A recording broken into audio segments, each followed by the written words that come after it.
Shalom, selamat pagi anak-anak kami yang ada di rumah. Kita bersyukur buat pagi hari ini kita masih bertemu satu dengan yang lain, sekalipun secara virtual, untuk boleh menikmati kasih Tuhan lewat teduh pagi kita. Sebelum kita mau mendengarkan kebenaran firman Tuhan, kita mau mengangkat satu lagu pujian untuk Tuhan lewat lagu pujian berikut ini.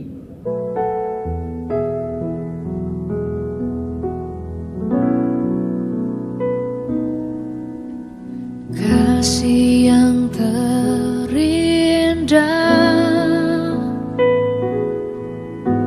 hati yang mulia, hanya ku temukan di dalam-Mu, Yesusku. Pujian dari hatiku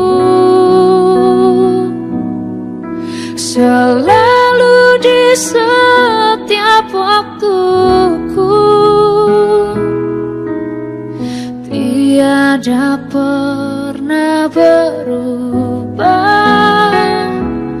kasih-Mu. Karya terbesar dalam hidupku, pengorbanan-Mu yang selamatkanku. Engkaulah harta yang tak ternilai, yang ku miliki dan ku hargai. Yesus, Engkau ku kagumi.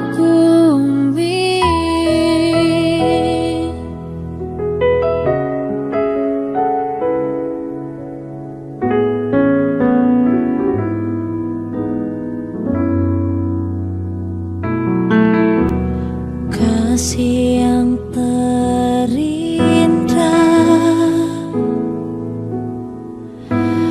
hati yang mulia,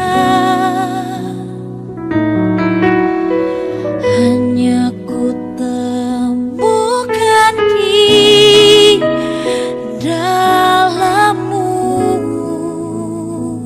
Yesusku. Pujian dari hatiku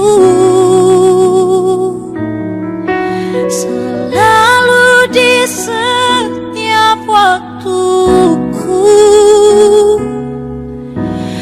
tiada pernah berubah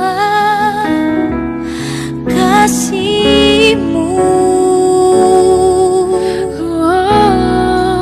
Karya terbesar dalam hidupku, pengorbanan-Mu yang selamatkanku. Engkaulah harta yang tak ternilai, yang ku miliki dan ku hargai. Yesus, Engkau ku kagumi.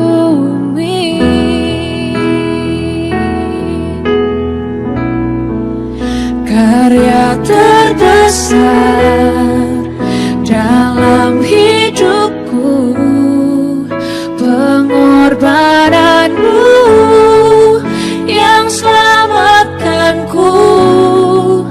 Engkaulah harta yang tak ternilai,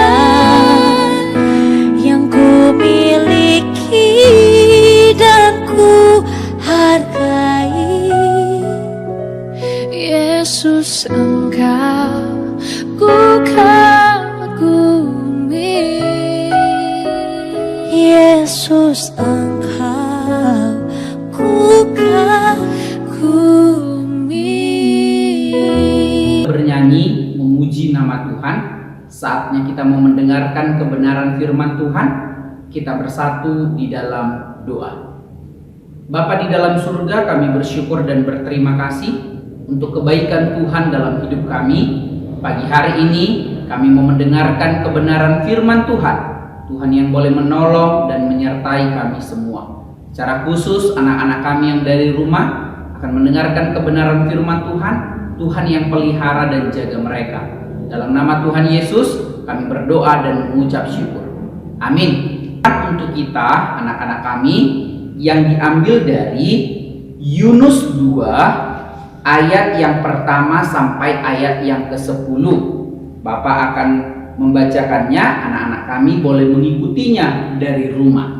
Yunus 2 ayat yang pertama sampai ayat yang ke-10. Demikian kebenaran firman Tuhan. Doa ucapan syukur Yunus.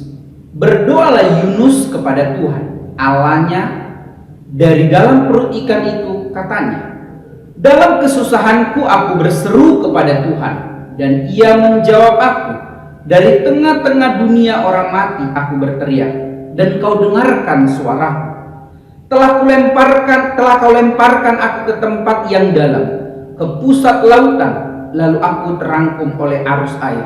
Segala gelora dan gelombangmu melingkupi aku, dan aku berkata, telah terusir aku dari hadapan matamu.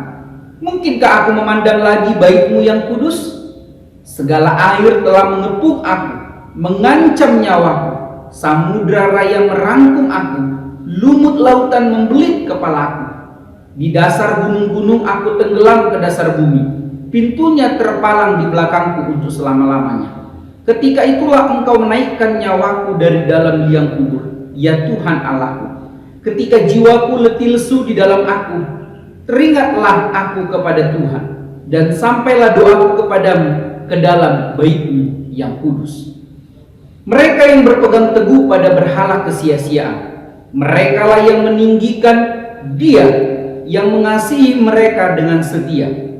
Tetapi aku dengan ucapan syukur aku akan kupersembahkan korban kepadamu. Apa yang kunazarkan akan kubayar. Keselamatan adalah dari Tuhan.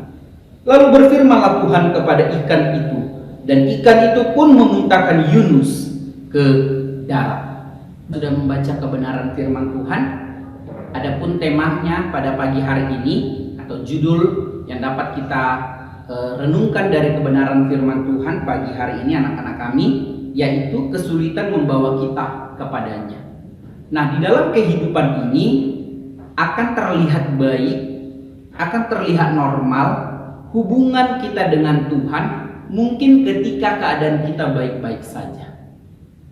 Mungkin ketika keadaan kita tidak buruk, mungkin keadaan kita seperti yang kita harapkan, maka kita terlihat baik, normal, dan hubungan kita baik dengan Tuhan. Tetapi yang menjadi pertanyaan adalah, bagaimana ketika keadaan kita tidak baik, yang kita harapkan tidak sesuai datang kepada kita, apakah hubungan kita dengan Tuhan itu baik? Nah, hari ini kita mau belajar dari kebenaran firman Tuhan dalam kitab Yunus ini, bahwa di mana kesulitan membawa kita kepada Tuhan, membawa kita kepada Allah.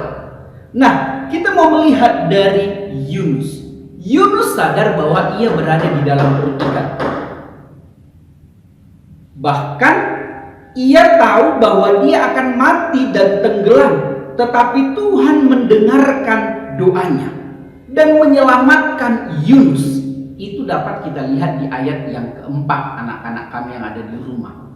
Bahkan hal yang paling menakutkan juga apa yang dikatakan Yunus ialah bahwa ketakutan dan kesedihan yang paling besar itu ialah jika ia terusir selama-lamanya dari hadapan Tuhan. Itu dapat kita lihat di ayat yang keempat, anak-anak kami yang ada di rumah. Nah, di ayat yang ketujuh, kalau kita baca tadi dari pasal pertama sampai pasal yang ke-10, anak kami yang ada di rumah, itu ada kata teringatlah. Nah, itu kalau kita baca, ketika jiwaku letih lesu di dalam aku, teringatlah aku kepada Tuhan. dan sampailah doaku kepadamu ke dalam baitmu yang kudus. Nah, kata teringatlah anak kami yang ada di rumah itu menunjukkan pada kesadaran baru dalam batin Yunus bahwa sekalipun Allah tidak nampak, tetapi Dia hadir secara nyata di dalam dan di sekitar kesusahan hidup yang membelitnya atau hidup yang membelit Yunus. Ya, maka Yunus beroleh kekuatan baru untuk bangkit dan berseru kepadanya. Artinya, di dalam keadaan yang begitu sangat mendesak, artinya yang sangat seperti yang tidak diharapkan, Yunus memiliki sesuatu kekuatan yang baru. Dia teringat kepada Allah. Nah, makanya dikatakan Yunus beroleh kekuatan baru untuk bangkit dan berseru kepada Tuhan. Di dalam keadaan yang sulit dalam hidupnya, dia pada saat itu, apa yang dikatakan ayat yang kedua ini adalah doa ucapan syukur Yunus waktu dia berada di dalam perut ikan. Nah, artinya Yunus mendapat sebuah masalah dalam kehidupannya, hidup yang tidak diinginkannya, berada di dalam perut ikan. Tapi dia tidak mati. Seharusnya dia mati karena dia sudah tenggelam. Tetapi Tuhan mendengarkan seruan doanya. Nah, anak-anak kami yang ada di rumah, mungkin saat ini kita berada dalam kondisi yang begitu buruk. Ya, kekuatan kemudian kekuatan dosa menarik kita untuk jauh dari Tuhan. Bahkan hidup kita terasa seperti porak-poranda. Ya, kekuatan kita semakin seolah sirna. Kita tidak memiliki kekuatan, ya, menghadapi sebuah persoalan dalam kehidupan kita. Tapi kita mau diingatkan. Lalu kepada siapakah kita harus datang? Apa yang harus kita lakukan? Nah, kebenaran firman Tuhan, anak-anak kami yang ada di rumah, itu mengajak kita, mengingatkan kita untuk datang kepada Tuhan. Dan kita bersyukur, ya, kalau kesulitan atau pergumulan dalam kehidupan kita itu membawa kita semakin dekat kepadanya. Bersyukurlah kita. Kalau pergumulan yang kita alami, persoalan yang kita alami, itu membawa kita semakin dekat kepada Tuhan. Firman Tuhan pagi ini mengajak kita bahwa kesulitan membawa kita datang kepadanya, semakin dekat kepadanya, bukan semakin jauh, apalagi menyalahkan Tuhan. Anak-anak kami yang ada di rumah, mungkin kesulitan yang saat ini kita alami adalah bagaimana belajar dengan baik dan maksimal di tengah-tengah pandemi saat ini. Tapi biarlah lewat apa yang kita hadapi saat ini, semakin kita datang kepada Tuhan, meminta hikmat dan kebijaksanaan, agar kita semakin diberikan semangat, diberikan kekuatan untuk mengikuti proses pembelajaran dengan baik di tengah pandemi ini. Bukan justru kita malas, biarlah situ Pak Niko, udahlah capek kayak gini Pak Niko, udahlah mampuslah situ Pak Niko, enggak gitu nakku. Justru kita semakin datang kepada Tuhan, meminta pertolongan, meminta hikmat dan kebijaksanaan. Jadi anak-anak kami yang ada di rumah, bagaimana kebenaran firman Tuhan pagi hari ini mengajak kita, mengingatkan kita, membawa kita bahwa apapun yang terjadi dalam pergumulan kita, mungkin seolah membuat kekuatan kita sirna, membuat kehidupan kita seperti porak-poranda, membuat kita menarik kita bahkan untuk jatuh ke dalam dosa, menarik kita untuk jauh daripada Tuhan. Ingatlah, datanglah kepada Tuhan dan bersyukurlah kalau kesulitan yang kita alami membawa kita datang kepada Tuhan. Demikian kebenaran firman Tuhan pagi hari ini. Kita bersatu di dalam doa. Bapa di dalam surga, kami bersyukur dan berterima kasih kepadamu untuk firman Tuhan yang kami dengar. Ajarlah kami Tuhan untuk menjadi pelaku kebenaran firman Tuhan, secara khusus anak-anak kami yang ada di rumah, biarlah mereka boleh mengandalkan Tuhan di dalam kehidupan mereka. Terima kasih Tuhan Yesus, kami sudah berdoa dan mengucap syukur. Amin.